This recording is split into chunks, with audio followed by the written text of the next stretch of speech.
అమ్మో అభివృద్ధి పనులల్లా ఏపీ లీడర్లు ఎవ్వరికి అందనంత స్పీడ్గా దూసుకుపోతున్నాడు కదా గా నెల్లూరు ఎమ్మెల్యే కోటంరెడ్డి శ్రీధర్ రెడ్డి సారు నెల్లూరులో చెక్కి తయారు పెట్టిన శంకు బండలన్నీ ఒక్కనాడే ఒడిచిపోయేటట్టు 105 అభివృద్ధి పనులకు శంకుస్థాపనలు చేసిండట. పార్య ముచ్చటేందో అరుచుకొని వద్దాం.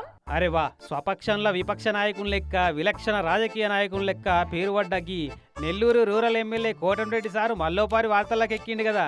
నెల్లూరు జిల్లాలో ఉన్న లీడర్లందరికీ శంకురాలకు షార్టేజ్ వచ్చే రేంజ్లో శంకుస్థాపనలు చేసిండు సారు. నిన్నొక్కనాడే 105 అభివృద్ధి పనులకు శంకురాలు వాతిచ్చి పూజలు పూర్తి చేపించిండు. చేపించుడేంది సారు చేయలేదా అని అంటే సారు చేతుల మీదకెళ్ళి కాదు, పబ్లిక్ చేతుల మీదకెళ్ళే పరదలు గుంజిపిచ్చి పూజలు చేపించి కొబ్బరికాయలు కొట్టించిండు గిట్లా.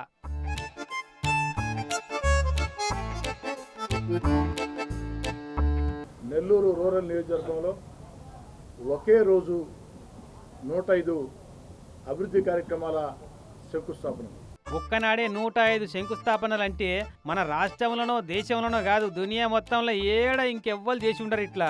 అసలు గిన్నీస్ బుక్ వాళ్ళకి చెప్తే ఈ పాటికి రికార్డ్ నమోదు చేస్తుండే. చెప్పిండో లేదో మరి ఇలా ఏమేం పనులు ఉన్నాయో గానీ 191 కోట్ల రూపాయల పనులట మొత్తం. అసలు ఏడాది పాటు చేయవలసిన శంకుస్థాపనలు అన్ని ఒక్కనాడే చేపించిండు.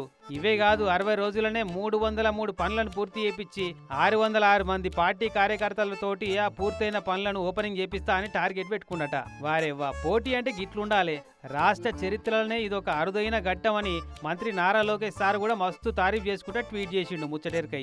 కతిమ లీడర్లకు స్ఫూర్తి అని కూడా రాసుకొచ్చిండు. ఈ ముచ్చట చూసి కతిమ లీడర్లంతా కోటంరెడ్డి సార్ను ఆదర్శంగా తీసుకుంటారు కావచ్చు. ఈ వారంలో అన్ని కలగలిపి 303 అభివృద్ధి పనులు శంకుస్థాపన.